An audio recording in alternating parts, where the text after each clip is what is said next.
নমস্কার বন্ধুরা, আমার রান্নাঘরে তোমাদের সবাইকে স্বাগত জানাই।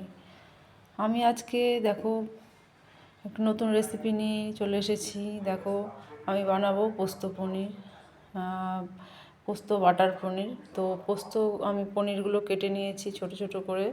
তো এদিকে এলাচ, দারচিনি, লবঙ্গ, এই লবঙ্গ না তো এলাচ আর দারচিনিটা ফোড়নের জন্য দেবো। আর এদিকে মশলার জন্য নিয়েছি বাদাম, একটু কাজু, একটু এই পোস্ত আর একটু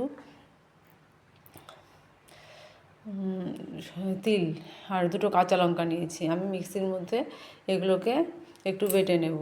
তো দেখো, তোমরা চাইলে শিলনোড়াতেও বেটে নিতে পারো। তো তোমরা যদি কেউ নতুন হয়ে থাকো, প্লিজ আমার চ্যানেলটা সাবস্ক্রাইব করে আমার পাশে থাকবে। আর এই যে আমার মশলাটা করা হয়ে গেছে, এদিকে আমি কড়াই বসিয়ে দিয়েছি।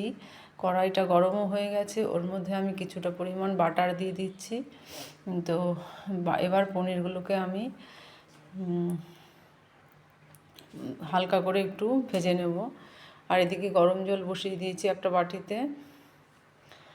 আর এর জলের মধ্যে একটু লবণ দিয়ে দেবো। এবার পনিরগুলো ভেজে ভেজেই গরম জলের মধ্যে আমি ছেড়ে দেবো। তো আমি পনিরগুলো এবার ছেড়ে দিচ্ছি। আর এই বাটারগুলো দেওয়ার ফলে এই বাটারগুলো কালো হয়ে গেল। তো এবার আমি পনিরগুলো সব ভেজে নিয়েছি। তো এবার আর আমার ভিডিওটা যদি তোমাদের ভালো লেগে থাকে, শেয়ার করবে, লাইক করবে, কমেন্ট করবে, আর সাবস্ক্রাইব করতে কিন্তু ভুলবে না। আর কমেন্টে জানাবে কেমন হয়েছে আমার ভিডিওটা। তো এদিকে আমার এই পনিরগুলো ভাজা হয়ে গেছে। এবার আমি মশলাটাকে এবার ফোড়নের মধ্যে আমি ওই বাটারগুলোর মধ্যেই একটু দুটো এলাচ আর দুটো দারচিনি ফোড়ন দিয়ে দেবো। আর একটা শুকনো লঙ্কা, একটা তেজপাতা দিয়ে দিয়েছি। তো এবার আমি একটু হালকা নেড়ে নিয়ে আমি এই মশলাটা যে করে রেখেছিলাম, সেই মশলাটাকে আমি ওর মধ্যে দিয়ে দেবো।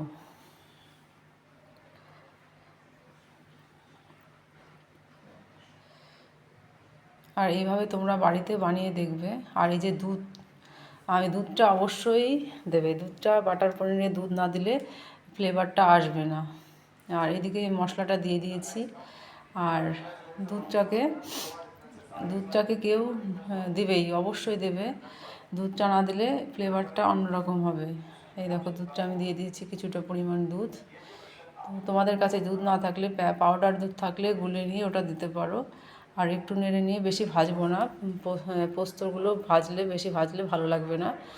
তো এবার আমি পনিরগুলো দিয়ে দিয়েছি। আর চিনিটা অবশ্যই দেবে, একটু মিষ্টি মিষ্টি স্বাদ আসবে, খেতে বেশ ভালো লাগবে। আর স্বাদ মতো তোমরা লবণ দেবে। আর চিনিটা না দিলে কিন্তু ভালো লাগবে না পোস্ত পনিরে। এই দেখো, আমার ওই পনিরগুলো দেওয়ার পরে এবার ফুটে গেছে। তো